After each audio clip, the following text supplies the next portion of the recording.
اس لیے مراقبہ کی، ذکر اذکار کی، تہجد کی، اعمال کی پابندی سالک کے لیے ضروری ہے۔ اور آج کل کے سالک تو بس یہ چاہتے ہیں ہمیں کچھ نہ کرنا پڑے، جو کرنا ہے پیر صاحب خود ہی کر لیں، بس جو کرنا ہے وہ پیر صاحب ہی کریں، وہ جانے، ان کا کام جانے۔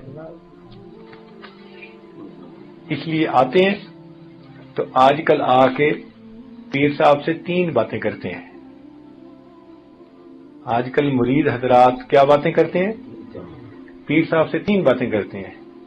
پہلی بات آتے ہی کرتے ہیں، حضرت میں نے بڑے بزرگوں کو دیکھا ہے اور بڑے بزرگوں کے پاس رہا ہوں، مگر میں نے بیعت آپ سے کی ہے، یعنی احسان جتلاتے ہیں کہ بڑے پیر ملتے تھے، مارکیٹ میں بہت بہتات تھی پیروں کی، مگر حضرت صاحب میں نے آپ کو چنا ہے، یعنی میرا آپ پر احسان ہے۔ دوسرے لفظوں میں تو پہلی بات یہ کرتے ہیں، حضرت میں نے فلاں بزرگ کی صحبت میں بیٹھا، فلاں کی محفل میں بھی گیا، فلاں کے پاس بھی بیٹھا، یہ سارے تذکرے کرتے ہیں۔ اب تذکرے کر کے پھر کہتے ہیں بس حضرت میں نے آپ سے بیعت کی، بس حضرت مجھ سے تو کچھ ہوتا نہیں، آپ ہی توجہ ڈال دیں، مجھ سے تو کچھ ہوتا نہیں، آپ ہی توجہ ڈال دیں، ویسے مجھے جلدی واپس بھی جانا ہے۔ یعنی بات بھی کی اور بات کر کے اگلی بات کیا کرتے ہیں کہ مجھے جلدی واپس بھی جانا ہے۔ اور دوسری بات یہ کرتے ہیں، حضرت بس وہ آج کل کچھ کاروبار جو ہے نا وہ ٹھیک نہیں چل رہا، بس کچھ پڑھنے کو بھی بتا دیں، اور ویسے میں نے جلدی واپس جانا ہے۔ اور تیسری بات کرتے ہیں، حضرت بس وہ بیوی جو ہے نا وہ پوری طرح ہر بات نہیں مانتی، کچھ پڑھنے کو بھی بتا دیں، وہ میری مٹھی میں آ جائے، ویسے میں نے جلدی گھر جانا ہے۔ یہ 3 باتیں کرتے ہیں۔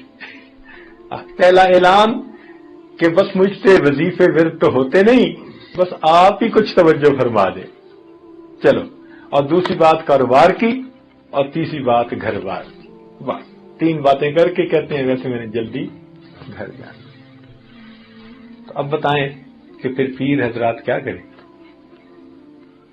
جب ایک بندہ علاج کا ٹائم ہی نہیں دے رہا، کبھی ایسا ہوا کہ آپ ہسپتال میں گئے ہو اور آپ نے کہا ڈاکٹر صاحب طبیعت میری بڑی خراب ہے، تو آپ نے جو کرنا ہے کریں، مگر مجھے جلدی واپس جانا ہے۔ ڈاکٹر کہے گا جناب ایڈمٹ ہونا پڑے گا، تو بھئی مشائخ اگر کہیں کہ بھئی آپ محفل میں آئیں، مراقبے میں آئیں، ذکر میں آئیں، آپ اجتماع پہ آئیں، تو یہ بھی تو ایڈمٹ کرنے والا مسئلہ ہوتا ہے نا۔ تو اس لیے ہمیں اس علاج کی بھی فکر کرنی چاہیے۔